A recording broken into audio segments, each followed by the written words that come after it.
xubnahan ka tirsan baarlamaanka Jamhuuriyadda Federaalka Soomaaliya ayaa aragtiyo kala duwan waxa ay ka dhibteen hadal jeedintii maanta ee madaxweyne Farmaajo ee golaha shacabka waxa ay tilmaameen qaarkood in madaxweynuhu tanaasul uu muujiyay madaxda dawlad goboleedyada isla markaana loo baahan yahay in hogaamiyaasha dawlad goboleedyada inay u hoggaansamaan shuruucda dalka. runtii maanta maalin muhiim u ah dalka ayay ahayd iyo dadkaba waxaana lagu balansanaa in madaxweynaha uu la hadlo golaha shacabka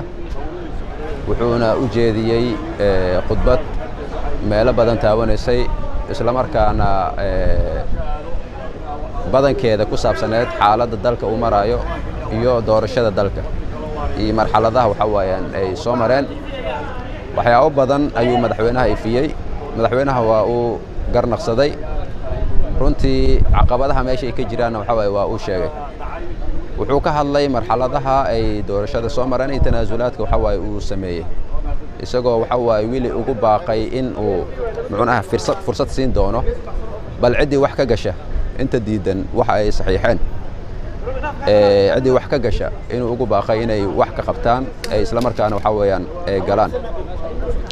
laakiin waxyaabaha la yaab kale waxa weeyaan dad waxa weeyaan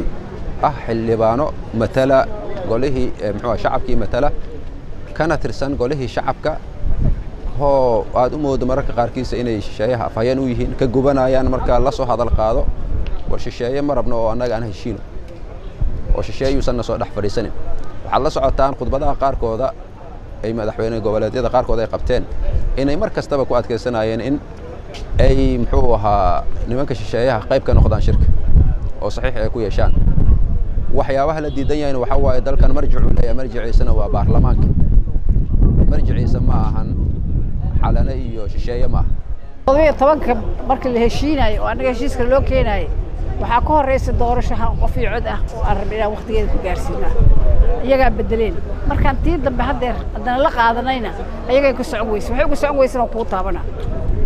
horta Jubbaland iyo Puntland isma dhow waa u dhaxay qabyaalad in la muujiyo ma fiicno runta fiican Puntland in qabyaalad muujiso ay tagada waxa laga soo biray aniga gada ana degan dhulkaas oo Jubbaland Soomaali cusaan degan male hawiya degan daarooda degan cid walba degan afkaan ku dhufto marka muxuu ahayd looma baahno marka in arrin caadifad ah la isku soo dhaweeyo dhanka kale xubno kale oo la hadla telefishinka Som News TV ayaa waxay si adag u dhaliileen madaxweyne Farmaajo madaxweynahana waxaan isleenahay runtii markaan dhageystay aniga khudbadiisii wax nuxura oo ku dhex jiray oo aan dhihi karo madaxweyne Soomaaliyeed ayaa golo baarlamaan inta la hor yimaado ummadda Soomaaliyeed iyo dadkii matalayay ama xildhibaanadii matalayay shacabka Soomaaliyeed iyo u sheegi doona runtii wax la filayay ama aan islahayn madaxweynaha way ka suurowdaa ma ahayn hal wax oo laga faa'iiday oo aan ahayn inuu aadi dadka Soomaaliyeed ay u haysteen oo in badan hoos ay u sheegi jireen maanta inuu runtii dusha saartay oo uu sheegay inuu ku fashilmay qabasho doorashadii laga sugayay muddaxaleedkiisii dastuuriga ahana ay ka dhiman tahay wax ka yar 48 saacadood intaas kaliya ayuu madaxweynuhu noo sheegay runtii waxa aad iyo aad looga xumaado weeye waxaan rajaynaynaa guddoonka baarlamaanka golayaasha sharci dejinta ee golaha shacabka iyo aqalka sare iyo saamilayda siyaasadeed inay inta isku yimaadaan laga tashado aayaha dalka iyo sidii loo maamuli lahaa ama loo maarayn lahaa doorashada xilligeedii lagu jiro madaxweynaha waqtigiisu dhamaaday 48 saacadood baa ka hadhay muddaxileedkiisii wuxuu warbixin ka bixiyay dhacdooyinkii soo dhacay dhammaantood fashilka ku dhamaaday waxaa muuqataa in uu waddanku u baahan yahay badbaado aniga saaka waxaan ka imid Dhuusamareeb oo shirkii Dhuusamareeb xaalkiisa si fiican baan ula socday shirkaasina wuxuu ku soo dhamaaday si aan qurux badnayn ayadoo oo dawlad goboleedyada Puntland iyo Jubbaland ay sameeyeen tanaasulaad aad u badan meelo badan ay ka dhaqaaqeen meelo badan ay soo jeediyeen options lagaga gudbi karay caqabada taagan laakiin xaqiiqda dhabta ee jirta waxay ahayd goobjoog baan ka ahayn shirkaas bilowgiisa ilaa dhammaadkiisii in madaxweynaha jamhuuriyaddu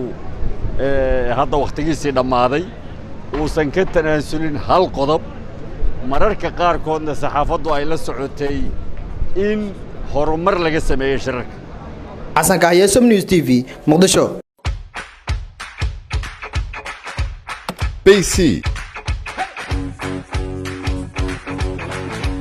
shirkadda Telesom waxay macaamiisheeda dalka dibaddiisa joogta ugu bushaaraynaysaa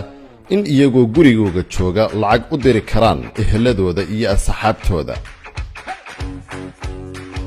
abka BC waxaad si fudud lacag ugu diri kartaa adigoo gurigaaga jooga. loo diruhuna wuxuu ku helayaa saad ama accountkiisa Daarasalaam Bank. haddaba si aad u isticmaasho abka BC waxaad kala soo degi kartaa moobilkaaga. BC si fudud lacag ugu dir adigoo gurigaaga jooga. Payc